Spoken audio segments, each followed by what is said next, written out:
Cricket से जुड़ी तमाम खबरें, वर्ल्ड रिकॉर्ड, आईसीसी रैंकिंग और आने वाली सीरीज के शेड्यूल से बाखबर रहने के लिए सब्सक्राइब करें बीओ ऑफिशियल चैनल को और दबाएं बेल के बटन को ताकि आप हमारी लेटेस्ट वीडियो सबसे पहले देख सकें। शुक्रिया।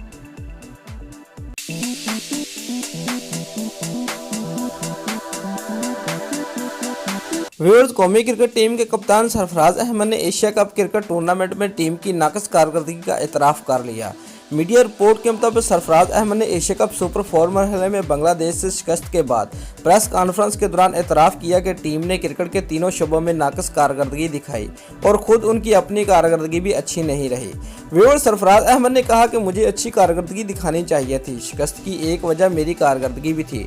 सरफराज अहमद ने मजीद कहा कि बतौर कप्तान हमेशा दबाव रहता है और जब टीम अच्छा परफॉर्म नहीं करे तो ये दबाव मजीद बढ़ जाता है।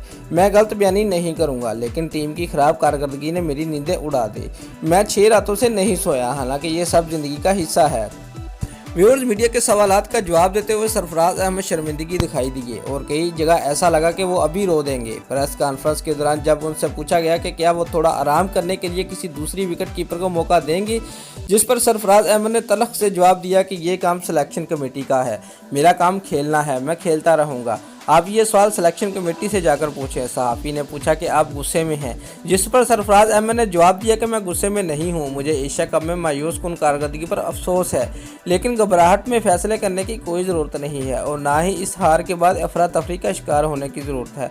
व्यूअर्स, सरफराज अहमद ने कहा कि पाकिस्तान टीम की ये खसूसियत रही है कि वो इनिंग के दरमियान ओवर में विकेटें लेती रही है, लेकिन इस टूर्नामेंट में वो ऐसा करने में नाकाम रही। कप्तान ने इस मौका पर फ़ख्र जमान का नाम लेकर कहा कि एक टूर्नामेंट की खराब कारकर्दगी का सबब आप ये नहीं कह सकते कि वो अच्छे बल्लेबाज नहीं, हालांकि उन्होंने जो गलतियां की हैं उन्हें इसका खुद भी एहसास है और उन गलतियों को सिर्फ दूर करने की ज़रूरत है। इस मौका पर सरफराज अहमद का कहना था कि हेड कोच मिकी आर्थर पर मनमानी करने का तासर गलत है। मोहम्मद हफीज़ और जुनैद खान हमारे प्लान का हिस्सा हैं और पाकिस्तान क्रिकेट के दरवाजे सबके लिए खुले हैं।